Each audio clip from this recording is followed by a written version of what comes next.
पुष्पा ने अपने हाथों में मेहंदी लगाई। हर लहर, हर डिजाइन में उसके सपने छिपे थे। आज का दिन उसकी जिंदगी का सबसे बड़ा दिन था। वह अपनी शादी की तैयारियों में व्यस्त थी, लेकिन उसके मन में एक अजीब सी हलचल थी। राहुल, उसका कॉलेज का पहला प्यार।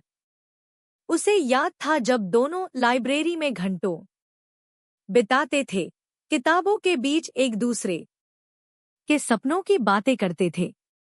लेकिन समय की धारा ने उन्हें अलग कर दिया। राहुल को एक अच्छी नौकरी के लिए शहर छोड़ना पड़ा और पुष्पा ने अपने परिवार की इच्छाओं के खिलाफ जाकर शादी के लिए हाँ कह दी। शादी की तैयारियां चल रही थी।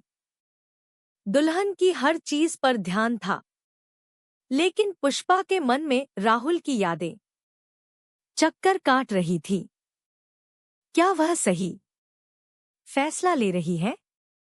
क्या वह सच में खुश है? रात के वक्त जब सब सो गए, पुष्पा ने अपने फोन में राहुल का नंबर टाइप किया। उसके दिल में डर था। क्या उसे कॉल करना चाहिए? लेकिन एक आवाज ने उसे हिम्मत दी। अगर तुम ये नहीं करोगी तो हमेशा पछताओगी। उसने कॉल किया। हेलो, दूसरी तरफ राहुल की आवाज थी। सुनते ही पुष्पा का दिल तेजी से धड़क उठा। राहुल, ये मैं हूं। पुष्पा। पुष्पा, तुम ठीक हो? ये अचानक उसकी आवाज में चिंता थी। मैं ठीक हूं, बस तुमसे बात करना चाहती थी।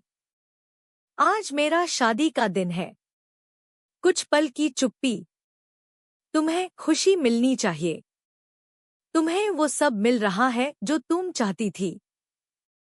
राहुल की आवाज में एक गहरी उदासी थी। क्या ये सच है? क्या मैं सही कर रही हूं? पुष्पा ने बिना सोचे पूछा। तुम्हें अपने परिवार की खुशी के लिए ये करना चाहिए। लेकिन तुम क्या चाहती हो? राहुल ने सवाल किया। मैं नहीं जानती। मैं सिर्फ तुम्हें याद कर रही हूं।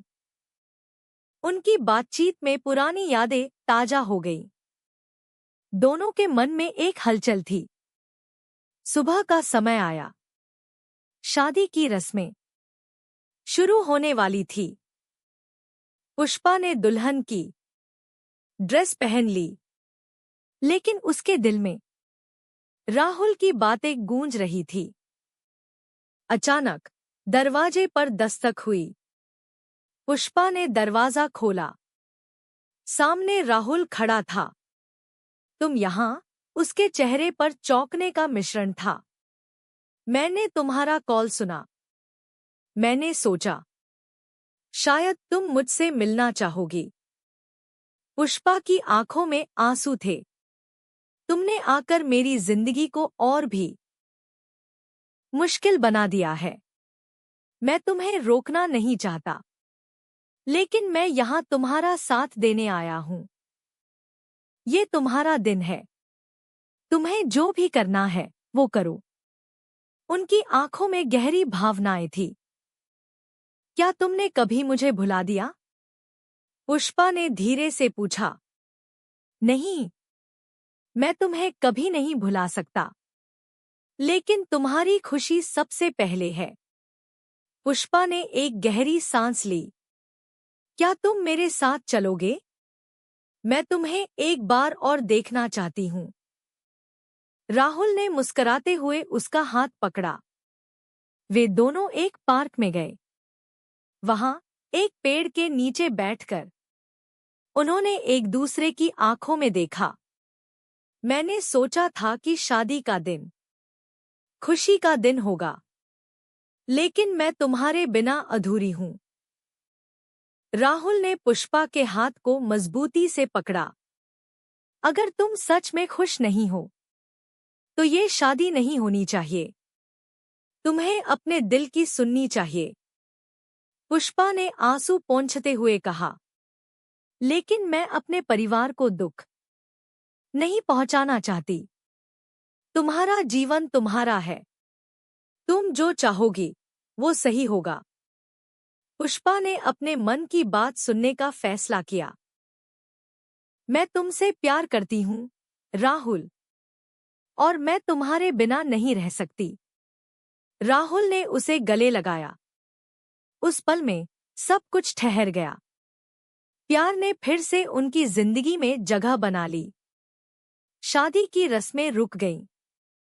पुष्पा ने अपने माता पिता से बात की और अपने दिल की बात रखी। वो जानती थी कि ये आसान नहीं होगा, लेकिन सच्चा प्यार हमेशा रास्ता ढूंढ लेता है। उनकी कहानी यहीं खत्म नहीं हुई। ये बस एक नई शुरुआत थी। प्यार जो कभी खो गया था, अब फिर से मिल गया था।